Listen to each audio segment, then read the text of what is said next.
Assalamualaikum warahmatullahi wabarakatuh.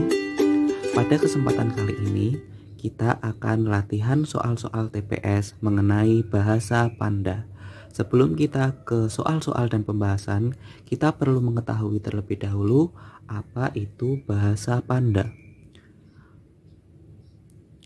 Bahasa Panda itu dapat diartikan dalam banyak pengertian.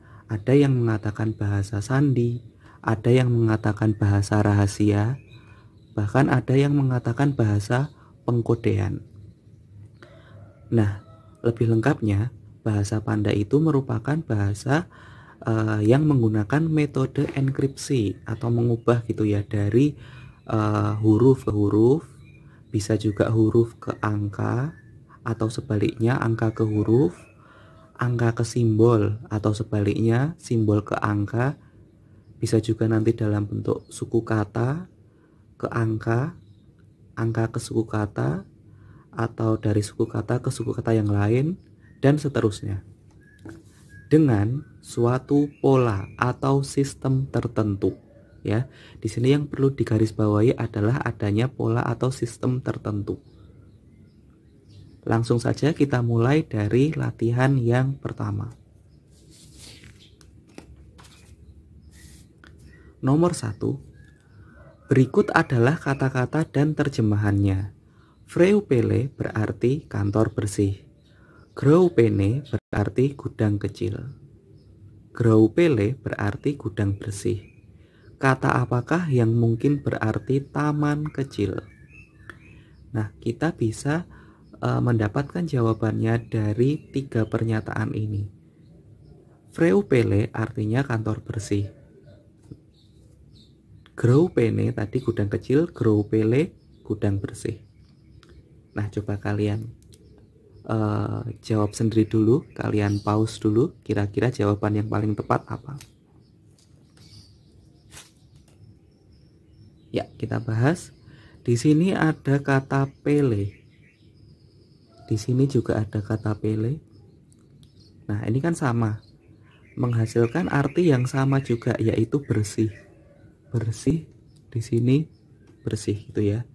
Nah, berarti bisa kita simpulkan kalau pele itu artinya bersih. Gitu ya. Nah, kita cari dulu yang sama lagi. Ada grow. Di sini artinya gudang. Nah, berarti grow itu gudang. Grow itu gudang. Nah, berarti ini nggak perlu dibolak-balik ya. Depan belakang gitu. Jadi tidak perlu kita balik. Nah, sekarang kita mau nyari taman kecil. Di sini kan ada kecil di sini ya. Nah, kecil itu pene di sini ya.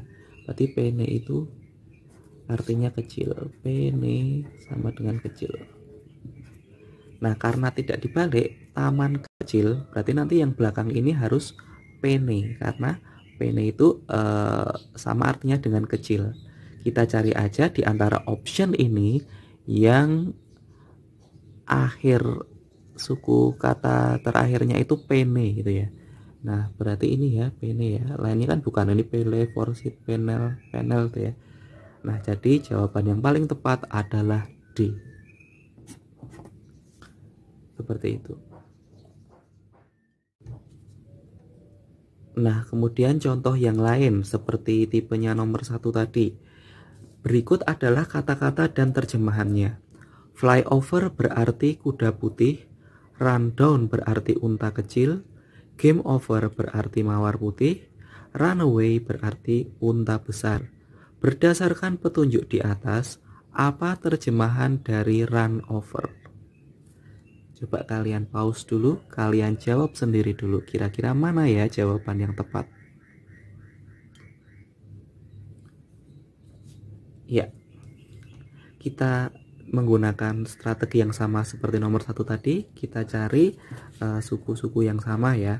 Di sini ada kata over, di sini juga ada kata over ya, dan di sini diartikan putih, di sini putih, sama-sama putih di sini ya, berarti over itu artinya putih. Over artinya putih. Terus mana lagi yang sama? Kita bisa mencari yang sama. Suku kata apa lagi kira-kira yang sama di sini? Ya, run. Di sini ada run, di sini ada run. Di sana menghasilkan arti yang sama juga, yaitu unta. Di sini unta, gitu ya. Berarti run berdasarkan terjemahan ini artinya adalah unta. Gitu. Nah, kita tidak perlu mencari yang lain lagi karena di sini cuma ditanyakan run over. Nah, run over ya, berarti run tadi unta, over tadi putih ya, berarti unta putih. Jawabannya D. Itu. Lanjut tipe soal yang kedua. Jika BBJS dikodekan dalam CALQ, bagaimana dengan DFWP jika dikodekan dengan cara yang sama? Ini ada optionnya A sampai E. Coba kalian jawab sendiri dulu. Ya, kita tulis dulu BBJS. BBJS itu dikodekan dalam CALQ. CALQ. Itu ya.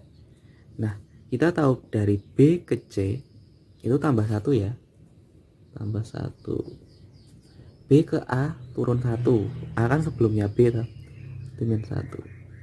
J ke L, J ke L. Oh, nambahnya 2. Sesuai urutan alfabet ya. S ke Q. S ke Q. Oh, berarti naik ya.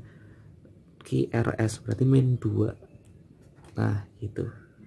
Dengan menggunakan plus 1 min 1 plus 2 min 2 ini, kita bisa mendapatkan kode dari DFWP ini. DFWP ini jadi apa dengan pola yang sama ini? DFWP plus 1 min 1 plus 2 min 2. D plus 1 berarti setelah D E. F min 1 sebelum F E ya. W tambah 2 TUVW X Y berarti Y. P min 2 M ya, 2 huruf sebelum P berarti M. Y N. Kira-kira yang mana yang tepat? Yang C. Seperti itu. Kemudian kita ke contoh soal yang mirip dengan soal nomor 2 tadi. Seorang ahli memecahkan suatu sandi PJKMS menjadi QKMOU. Dengan menerapkan pola yang sama, ahli tersebut memecahkan suatu sandi KNKAY menjadi titik-titik. Ada optionnya A, B, C, D, E. Kalian pause dulu, kira-kira yang paling tepat jawabannya yang mana? Ya, PJKMS. PJKMS berubah jadi QKMOU. QKMOU. P ke Q tambah 1. J ke K tambah 1. Ini sesuai dengan urutan alfabet. K ke M, KLM tambah 2. M ke O, MNO tambah 2. S ke U, STU tambah 2 juga. Berarti ini polanya atau sistemnya. Sekarang kita mau nyari KNKAY. KNKAY. Gunakan plus 1 plus 1 plus 2 plus 2 plus 2 seperti di sini. Plus 1 K, setelah K L. Plus 1 lagi setelah N O. K lagi plus 2 sekarang. Plus 2 berarti M. A plus 2 A B C C. Y plus 2 Y Z. Nah, terus balik lagi ke A. Gitu. Berarti KNKAY itu dipecahkan oleh ahli ini menjadi kata yang baru, yaitu lomca. D. Seperti itu. Lanjut contoh soal ketiga. Jika kardus dikodekan sebagai raksud, bagaimana bohlam dikodekan dalam kode tersebut? Ada optionnya A sampai E. Silahkan kalian kerjakan sendiri dulu. Ya, ada kata kardus, kemudian jadi raksud. Nah, ini polanya seperti apa? Nah, ini sebenarnya hurufnya sama saja, hanya urutannya itu diacak, dibolak-balik gitu ya. Nah, nanti yang K ini berubah ke sana gitu ya. Yang R berubah ke sana. Yang A tetap ke bawah. Nah, gitu. Terus yang D berubah ke akhir sana, yang S maju ke sana, U tetap turun. Gitu. Nah, berarti bohlam itu juga mengikuti pola yang sama.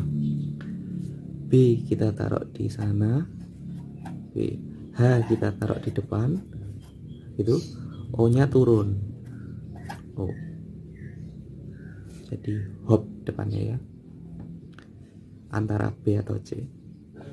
L ke belakang, M maju, A nya turun, hop mal, jadi yang betul C. Gitu. Lanjut nomor 4, soalnya agak panjang bunyinya. Jika, nah ini ada beberapa kalimat. Senyum dia indah itu diterjemahkan unj glubuk uwu. Senyum kamu manis, unyu pum uwu.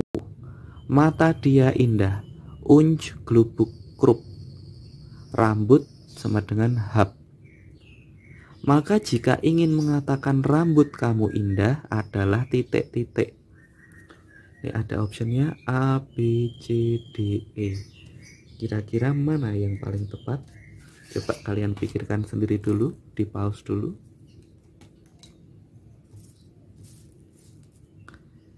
Ya, kita lihat dari kalimat-kalimat ini. Sama seperti cara sebelumnya ya, cari kata yang sama dulu. Ini kan senyum sama ya dengan ini. Nah, dari dua kalimat ini ternyata ada kata yang sama, senyum. Berarti di makna nanti kita juga harus cari kata yang sama. Unj glubuk uwu, unyu pum uwu. Nah, yang sama ini uwu nih ya. Nah, berarti uwu itu artinya senyum. Ya, atau senyum sama dengan itu uwu. Itu. Berarti nanti ini mengartikannya dari belakang, gitu ya. Jadi untuk mengubah kalimat ini menjadi bahasa ini nanti urutannya berbalik.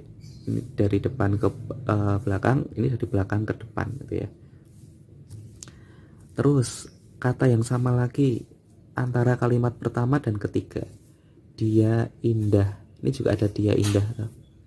Nah, di sini itu yang sama unj glubuk sama unj glubuk. Tapi ingat tadi dibalik ya. Berarti dia itu glubuk. Dia itu glubuk. Terus unj itu indah. Unj itu indah. Gitu. Rambut tadi hap ya. Nah, dari kalimat kedua kamu manis, berarti pum ini yang tengah nih ya, kamu. Pum ini kamu. Terus unyu itu manis. Unyu itu manis. Nah, kemudian kita nyatakan kalimat ini, rambut kamu indah. Nah, rambut kamu indah tadi kita mulai dari belakang ya. Indah tadi unj ya, berarti unj itu. Nah, sebenarnya udah langsung ketemu ya jawabannya, depan sendiri unj toh, berarti D ya. Tapi kalau mau dilanjutin, kamu tadi pum, sesuai ya, kamu tadi pum. Terus rambut tadi hap, ini kan rambut tuh hap, ini hap, gitu. Jadi jawabannya D. Lanjut berikutnya nomor 5. Jika C sama dengan 4, manakah yang termasuk A, H, K, Z, M, F, Z, M, O, Q, H, L, Z? Optionnya ada 5. A, B, C, D, E. Kira-kira mana yang paling tepat? Coba kalian kerjakan sendiri dulu. Iya, di sini C sama dengan 4. Itu maksudnya C itu nanti setara dengan huruf alfabet yang berada di urutan keempat, yaitu A, B, C, D. D ya. Berarti C itu dikodekan dengan D. Nah, berarti mengikuti nanti C, D, E, F, G sampai dengan Z gitu ya. Itu nanti polanya seperti ini. Jadi C jadi D, D jadi E jadi F dan seterusnya gitu ya. Sebenarnya kalian tidak perlu membuat ini daftar ini karena kalau ini pas kebetulan mudah ya. C kan huruf ketiga. Sementara ini sama dengan 4, sama dengan huruf setelahnya. Ya, polanya seperti itu. Jadi nanti misal F setelah huruf F G, misal O setelah OP gitu ya. Karena ini kebetulan pas mudah, C huruf ketiga dan ini sama dengan 4, sama dengan D huruf keempat, huruf setelahnya. Berarti kalau A, H, K, Z, M, F, Z, M itu, nah A setelah A, B setelah H, I gitu ya, setelah K, L, Z, A, M, N, F, G, Z, A, M, N, O. Ini artinya bilangan gitu ya. O habis O, P habis Q, R habis A, habis H, I habis L, M habis Z, A. Bilangan prima. Manakah yang termasuk bilangan prima? Nah, di antara A, B, C, D, E berarti ini nama-nama bilangan ya. Nanti yang termasuk bilangan prima itu jawabannya. R habis R, S, Z, A, S, T, T, U. Satu prima bukan? Bukan ya. S, T, H, I, F, G, Z, A. Nah, 3 prima bukan? 3 itu prima. Itulah berarti tanpa kita nyari yang C, D, E gitu ya, langsung ketemu yang merupakan bilangan prima adalah B. Gitu. Ya, sekian dulu untuk pembahasan latihan TPS berkaitan dengan bahasa Panda untuk kesempatan kali ini. Jika masih ada yang bingung atau kurang paham bisa ditanyakan di kolom komentar. Terima kasih. Wassalamualaikum warahmatullahi wabarakatuh.